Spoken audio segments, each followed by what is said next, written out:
할렐루야. 오늘 저는 여러 성도님들과 함께 성도와 질병, 그 원인과 치료 이런 제목으로 함께 은혜를 나누겠습니다. 요즘 보니까 인류의 수명이 많이 늘어나고 있죠. 이전에 볼 수 없었던 현상이에요. 그러니까 이시조선 때는 우리의 평균 수명이 한 35세 안팎 이렇게 추정을 하는데 요즘 와서는 80대로 늘었고 또 조만간 100세까지는 살아야 된다. 그러나 인류의 수명이 늘면 늘수록 그에 따라서 또 이전에 없던 질병들이 많이 생기고 있어요. 간단하게 소개드리면은 신종 감염 질환을 예로 들을 수 있어요. 이전에 없던 감염 질환이죠. 그래서 지금도 겪고 있는 코로나19, 코비드-19 같은 것이 또 하나의 예죠. 그리고 요즘은 좀 조용합니다만은 한때 또 허스라고 해가지고 헤멀라이틱 유레믹 신드롬, 대장균에 감염됐는데 대장균은 옛날 같으면은 우리 인간의 대장에 살고 있는 유익한 균으로만 여겼어요. 근데 그 중에 어떤 대장균이 새로운 형질을 갖게 되는데 그게 바로 적혈구를 용혈시키고 그래가지고 사망하게 하는 그런 무서운 병균으로 돌변했죠. 그러니까 없던 균이 생긴 거예요. 그런가 하면은 또 유전자에 관련된 질환들이 또 새로운 게 많이 생겨요. 그래서 그 유방암이 BRCA1, 2 이건 정상 유전자입니다. 이게 변이가 일어난 형태로 있을 때 유방암을 일으키죠. 또 그런가 하면 JAK2라고 하는 유전자가 있는데 이게 또 변이가 오면 혈소판이 많이 만들어지는 그러한 병이 되기도 해요. 간단히 말씀드려 그래요. 유전자가 변형이 됐을 때 새로운 질병이 생기더라. 또 정신질환을 많이 새로 앓게 됐어요. 요즘 보니까 공황장애, 또 조현증, 망상장애 이런 병들이 자꾸 늘고 있더라 하는 거고요. 또 면역질환이 있어요. 면역이라 하면 우리를 지켜주고 밖에서 우리를 공격해 들어오는 미생물이나 또는 외부 물질을 막아내는 역할을 하는 게 면역인데 그 면역 시스템이 우리 자신을 공격해서 병이 되게 하는 그런 경우들이 있더라 하는 거죠. 그래서 당뇨병 중에 제1형 당뇨병은 또 특별히 그렇죠. 그래서 췌장에 있는 베타 세포만 인슐린을 만드는 세포죠. 그것만 특이하게 공격해서 췌장이 다 망가져서 당뇨병에 유발되는 그런 질환이 있고요. 또 여성 중에 많은 분들이 중년 이후에 겪게 되는 류마티스성 관절염, 이것도 다 면역 시스템이 엉뚱하게도 나 자신을 공격해서 생기는 그런 병이죠. 자, 이게 간단하게 몇 가지 소개해 드렸습니다만은 아주 다양한 그런 새로운 질병들이 자꾸 늘고 있고 그런 상황 속에 우리가 살아가고 있다. 자, 그래서 오늘도 세 단락으로 나누어서 첫째로 질병과 예수 그리스도, 이사야 53장 5절에는 메시아가 하실 일들을 상세하게 소개하고 있죠. 근데 그 중에서 오늘 주제와 관련되는 5절 말씀을 보면은 그가 찔림은 우리의 허물 때문이요 그가 상함은 우리의 죄악 때문이라. 그가 징계를 받음으로 우리는 평화를 누리고 그가 채찍에 맞음으로 우리는 나음을 받았도다. 그러니까 예수님께서 이 땅에 오신 주 목적 중에 하나는 우리의 죄를 사하기 위해서 오셨고 또 하나는 바로 병을 고쳐주기 위해서 오신 거죠. 병에 걸리지 않고 또 걸렸다 해도 낫도록 이렇게 하시는 은혜를 베풀기 위해서 오셨다. 믿어지십니까? 바로 예수님께서 이 땅에 오셔서 하신 일을 보면 그걸 이해할 수가 있어요. 마태복음 4장 23절 또 9장 35절 같은 말씀이 두 번 기록되는데 예수께서 온 갈릴리에 두루 다니사 그들의 회당에서 가르치시며 천국 복음을 전파하시며 백성 중에 모든 병과 모든 약한 것을 고치시니. 분명히 예수님이 하신 일 중에 중요한 것, 뺄 수 없는 게 바로 병을 고치시는 일이었어요. 그래서 예수님은 누구든지 그에게 병을 가지고 나올 때 그 병을 다 고쳐주셨어요. 물론 병 고치시는 일보다 더 중요한 것은 천국 복음, 복음을 전파하시는 거죠. 그러나 그의 못지않게 뺄 수 없는 것이 바로 병을 고치시는 일이시더라. 자, 예수님만 병을 고치시고 그 이후에는 볼 수 없는 현상이 되고 말하는가? 그렇지 않고요. 예수님께서 12사도를 내보내실 때 이렇게 하셨어요. 마태복음 10장 1절, 예수께서 그의 12제자를 부르사 더러운 귀신을 쫓아내며 모든 병과 모든 약한 것을 고치는 권능을 주시니라. 자, 자기가 하시던 일 그대로 12제자에게 허락하셨고, 그래서 12제자들이 나가서 이와 같은 능력을 나타낼 때 병이 낫고 귀신이 쫓겨나가고 또 죽은 자가 살아나고 그랬다고 돌아와서 보고를 하는 모습을 볼 수 있죠. 그렇다면 또 12사도에 그쳤는가? 그들이 복음을 전파하고 세상을 다 떠나니까 그 현상은 없어지고 말았는가? 그렇지 않다 이거예요. 마가복음 16장 15절에서 18절 말씀 보니까 또 이르시되 너희는 온 천하에 다니며 만민에게 복음을 전파하라. 믿고 세례를 받는 사람은 구원을 얻을 것이요 믿지 않는 사람은 정죄를 받으리라. 믿는 자들에게는 이런 표적이 따르리니, 그러니까 사도뿐 아니라 믿는 자들에게도 이런 표적이 따르겠대요. 곧 그들이 내 이름으로 귀신을 쫓아내며 새 방언을 말하며 뱀을 집어올리며 무슨 독을 마실지라도 해를 받지 아니하며 병든 사람에게 손을 얹은 즉 나으리라 하시더라. 자, 그래서 예수 그리스도를 믿으면 구원을 받을 것이다. 믿고 세례를 받으면, 그렇다면 믿는 자들이 과연 바로 믿는 것이냐, 그거를 드러내는 표적이 있다. 그것이 뭐냐 하면 내 이름으로 귀신을 쫓아내고 또 새 방언을 말하고 뱀을 집어올리며 무슨 독을 마실지라도 해를 받지 아니하고 병든 사람에게 손을 얹은 즉 나으리라 하시더라. 자, 이 말씀이 마가복음의 그 롱거 엔딩이라고 후대에 삽입된 사본에만 있는 내용이다. 이렇게 해서 이 내용을 부정하려는 분들이 더러더러 있어요. 그러나 아무리 후대에 추가되었더라도 이 내용이 예수 그리스도의 복음의 맥락과 정확히 맞습니다. 그래서 이게 누락되었던 것이 중요한 내용이라서 새로이 추가되었다. 그래서 마가복음이 뒤늦게 완성되었다. 이렇게 저는 보고 있어요. 그래서 예수 그리스도를 믿는 자들에게는 이런 표적이 따른다.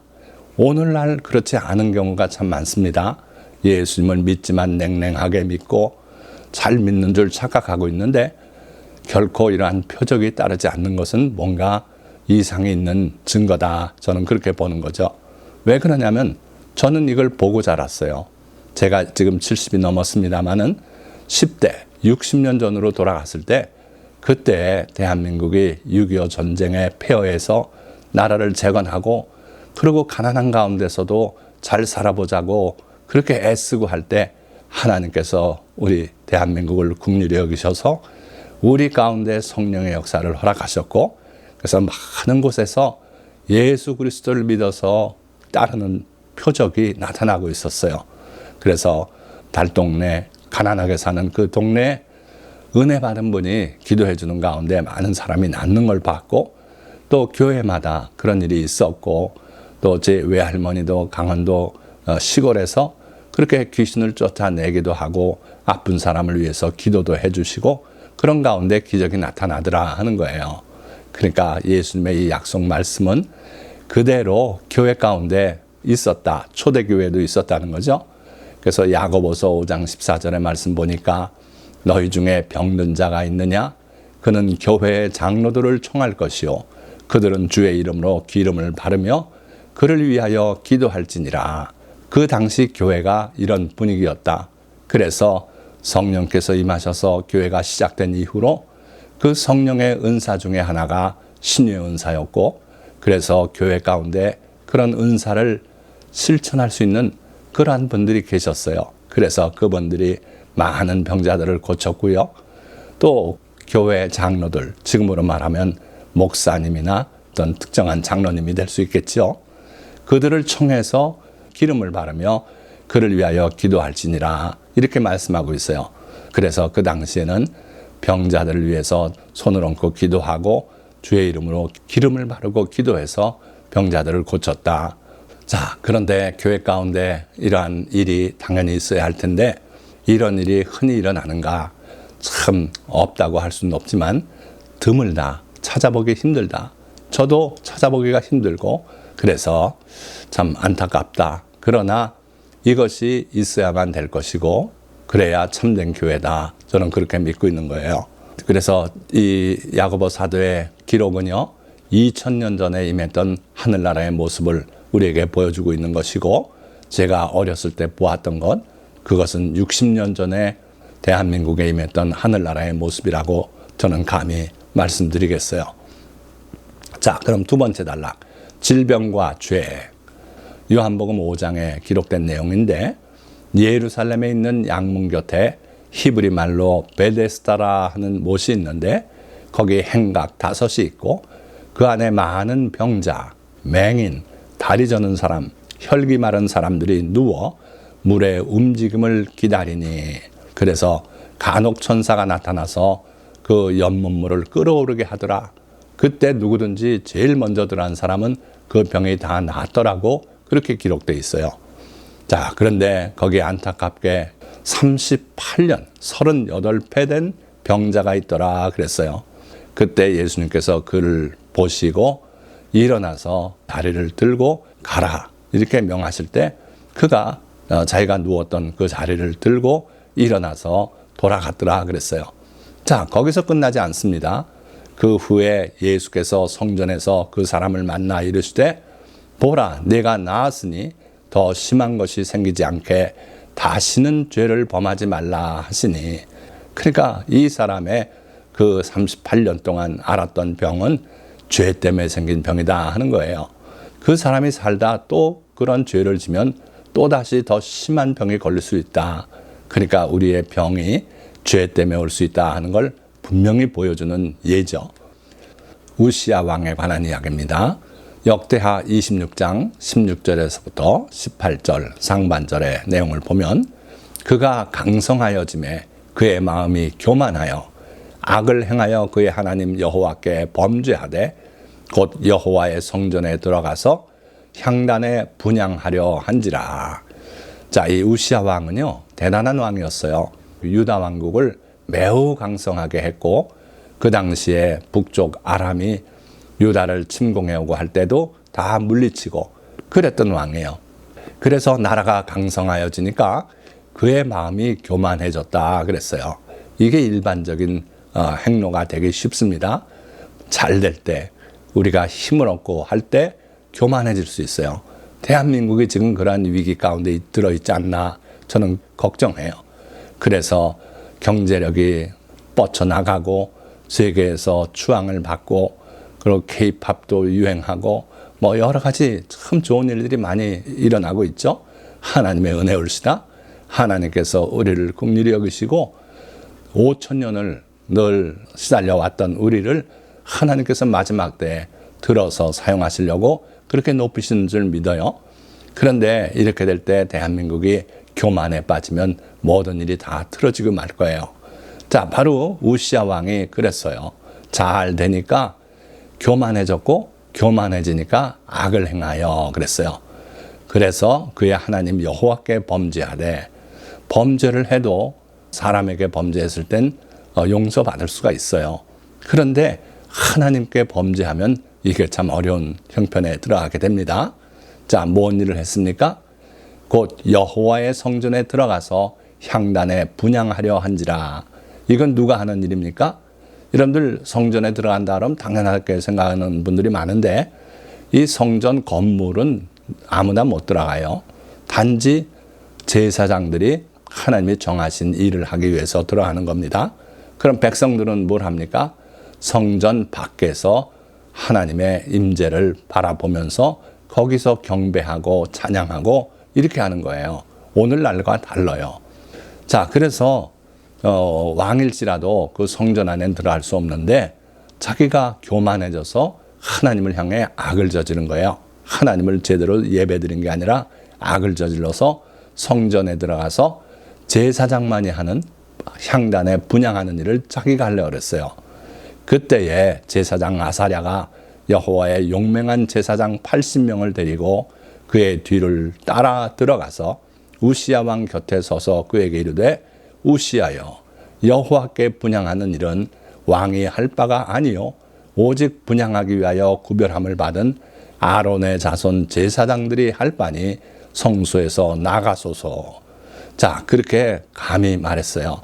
그래서 왕이 분노가 치밀었지만 그 순간에 자기 자신이 느낀 것은 이마에 나병이 생겼다는 거예요. 그걸 제사장들도 다 보고 놀랬어요. 그러니까 그 상황 속에서 어찌할 바를 모르고 우시야 왕이 쫓겨나갔죠. 그러고 우시야 왕이 죽는 날까지 나병 환자가 되었고 나병 환자가 되매 여호와의 전에서 끊어져 별궁에 살았으므로 그의 아들 요담이 왕궁을 관리하며 백성을 다스렸더라. 나병 환자는 하나님 앞에 나갈 수 없습니다. 그래서 그는 성전에 나갈 수가 없었고 그리고 그의 아들이 대신해서 백성을 다스리고 왕궁을 관리했다 그랬어요. 그러니까 우시야 왕은 대단히 위대한 왕이고 그랬던 왕이지만 끝내 죄사함도 받지 못했고 병나음도 받지 못했던 우시야예요. 자, 그러니까 우시야는 다른 죄가 아닌 교만의 죄로 하나님께 범죄하여서 이런 병을 얻었고 죽기까지 사함받지 못하고 고침받지 못했다 하는 거죠. 자, 그럼 네 번째 사람입니다. 날 때부터 맹인된 사람이 있었어요. 요한복음 9장 1절에서 3절의 기록을 보니까 예수께서 길을 가실 때에 날 때부터 맹인된 사람을 보신지라.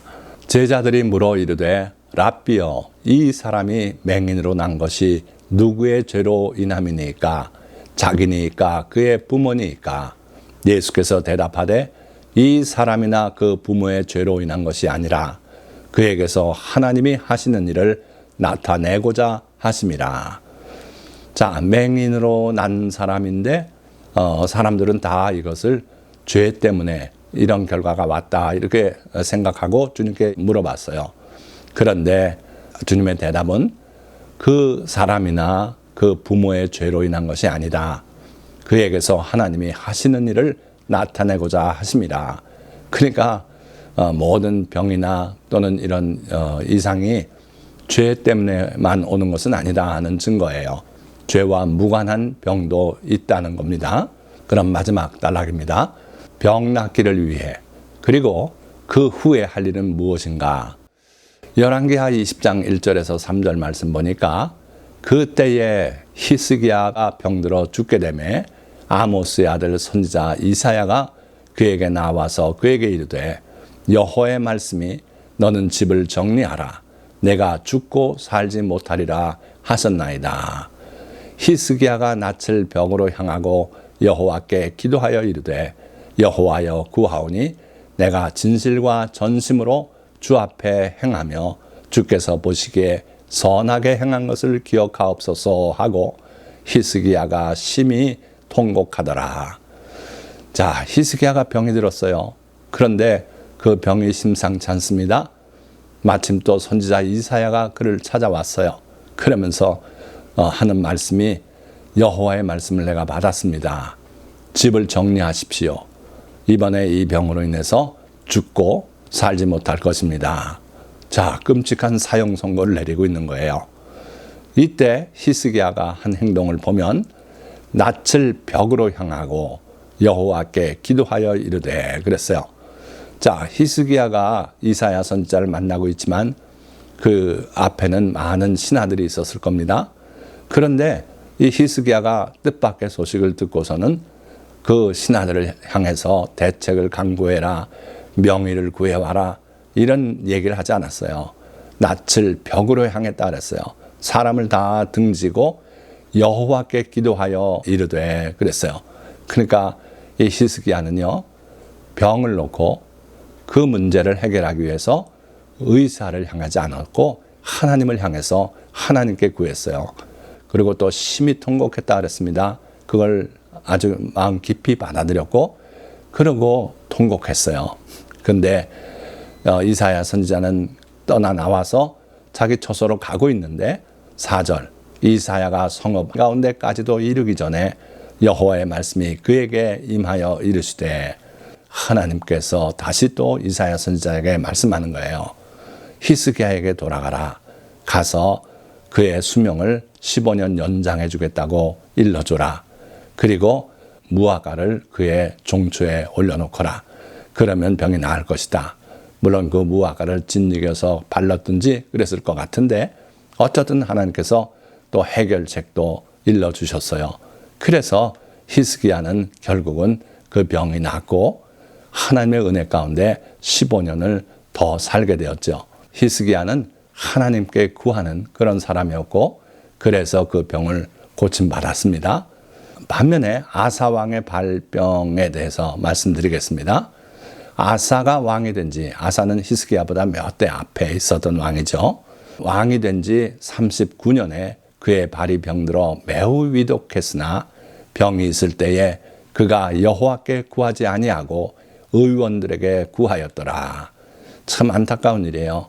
그 후손 히스기야는 벽을 향해 앉아서 하나님께만 간절히 기도하고 통곡하며 아뢰었어요. 그런데 이 아사는요 거꾸로 했어요. 그가 여호와께 구하지 아니하고 의원들에게 구하였더라 그랬어요. 자, 여러분들 예수님을 찾아 나왔던 혈루병 12년을 앓았던 여인 기사 기억하시죠? 그 여인도 보니까 재산을 의원들에게 다 탕진했다 그랬어요.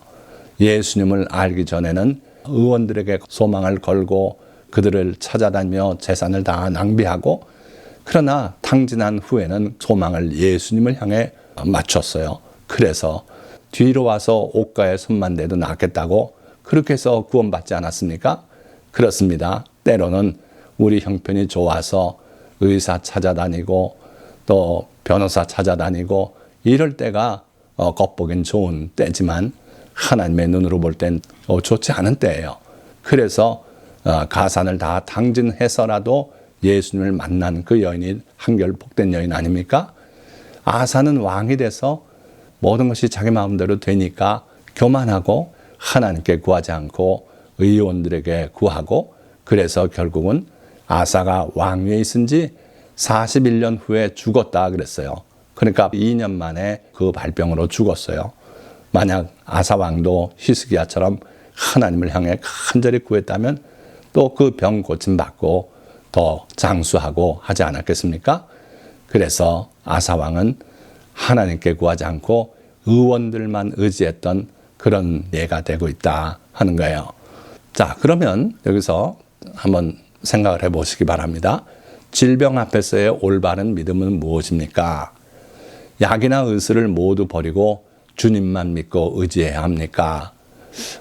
이렇게 가르치는 분들도 있어요. 그러니까 주님을 믿고 의지하려면 주님만 의지해라. 뭘 주님을 믿고 의지하고 기도하면서 약은 또 웬 약이냐? 왜 의사를 찾아가냐? 이렇게 하는 분들이 있어요. 근데 여기 밑에 사진, 여러분들 비 오는 날 우산을 들고 걸어가는 게 옳습니까? 우산을 내버리고 비를 멈춰 주십시오 하고 기도하며 가는 게 옳습니까? 제 생각에는요, 비가 내릴 땐 우산을 쓰는 거예요.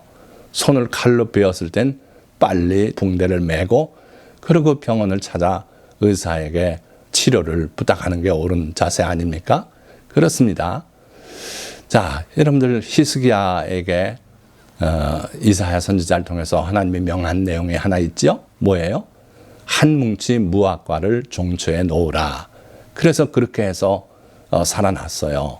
그러니까 하나님께서 그냥 말씀으로만 고쳐주실 수 있는데 이런 일을 시키셨어요. 그거 보면 하나님의 능력이 무한하시지만 우리에게 또 인간으로서 할 수 있는 일을 하라고 시키는 그런 하나님의 모습이 또 보여요. 그러니까 이런 걸 보면은 하나님이 고치시긴 하는데 경우에 따라서는 의술이나 약의 그 효용을 볼 수 있게 쓰게 이렇게 허용하시더라 하는 거예요. 오늘날 질병을 치료하는 데 있어서 하나님만 의지하고 그건 다 버려라. 이건 옳은 얘기가 아닌 것 같아요. 하나님께서 실제로 하신 일들 쭉 살펴보면 하나님께서 우리에게 의사나 또는 약이나 의술 이거 다 은혜로 주신 거구나. 그러니까 이걸 하면서도 주님을 의지하는 것이 옳겠구나. 그런 생각을 하게 돼요. 히스기야 왕이 그 후에 어떤 일이 있었는가 보니까요. 역대하 32장 25절에서 26절 말씀입니다. 히스기야가 마음이 교만하여 그 받은 은혜를 보답하지 아니하므로 진노가 그와 유다와 예루살렘에 내리게 되었더니 히스기야가 마음의 교만함을 뉘우치고 예루살렘 주민들도 그와 같이 하였으므로 여호와의 진노가 히스기야의 생전에는 그들에게 내리지 아니하니라. 참 신기한 일이죠. 히스기야가 병 고침을 받고서는 감사해서 하나님께 감사제를 드리고 그랬어야 되는데 마음이 교만해졌다 그랬어요. 야, 하나님도 내가 기도하니까 내 수명까지 연장해 주시는 거구나. 내가 그렇게 하나님 앞에도 존귀한 자구나. 막 이런 식의 생각을 했던 것 같아요. 그런데 그 생각을 하면서 은혜는 보답하지 않았다 그랬어요. 우리가 하나님께 기도해서 응답받으면 그 응답받은 내용에 대해서 하나님께 감사 예물이라도 드려야 되는 거예요. 그럴 때 하나님이 기뻐하시고 그 이후에도 또 그런 일로 하나님께 기도할 때 귀를 기울여 들으시고 응답하시지 않겠습니까? 그런데 많은 사람들이 아주 급할 땐 기도하는데 그 일이 해결되고 나서는 보답할 줄 몰라요. 그래서 여러분들 꼭 기억하시고 하나님이 응답하셨을 때 반드시 하나님께 감사할 줄 아는 그러한 성도가 되시기를 주님의 이름으로 축원드립니다. 자, 말씀을 맺겠습니다. 첫사람 아담과 하와가 하나님의 명령을 어기고 선악과를 따먹은 후에 이 땅에는 죽음이 들어와 자리 잡게 되었습니다. 질병은 죽음의 선고가 내려진 육체에 가해지는 저주이며 개개인의 죄악과 교만이 그 원인이 될 경우가 많습니다. 그러나 예수님은 우리를 죄에서 구원하여 영생을 얻게 하시려고 그리고 또한 온갖 질병과 연약함에서 건져주시려고 이 땅에 오셨습니다. 따라서 질병이 다가올 때 우리는 자기 자신을 돌아보고 회개하며 주님의 치료를 간구하되 의사나 의술도 무시하거나 적대시하지는 말아야 할 것입니다. 그것도 하나님께서 그의 자비와 은혜로 우리에게 주신 것이기 때문입니다. 그리고 병 고침 받은 후에는 주님께 보답하고 다시는 죄 짓지 말고 살아서 건강한 삶을 누리며 살다 천국에서 영생을 누리며 살아야 할 것입니다. 오늘 이 설교 말씀을 들은 모든 성도님들이 다 이와 같이 죄 짓지 말고 주님의 계명대로 살아서 병들지 말고 건강하게 살아가시다가 천국에서 영생을 누리시기를 예수 그리스도의 이름으로 축원드립니다. 기도하겠습니다.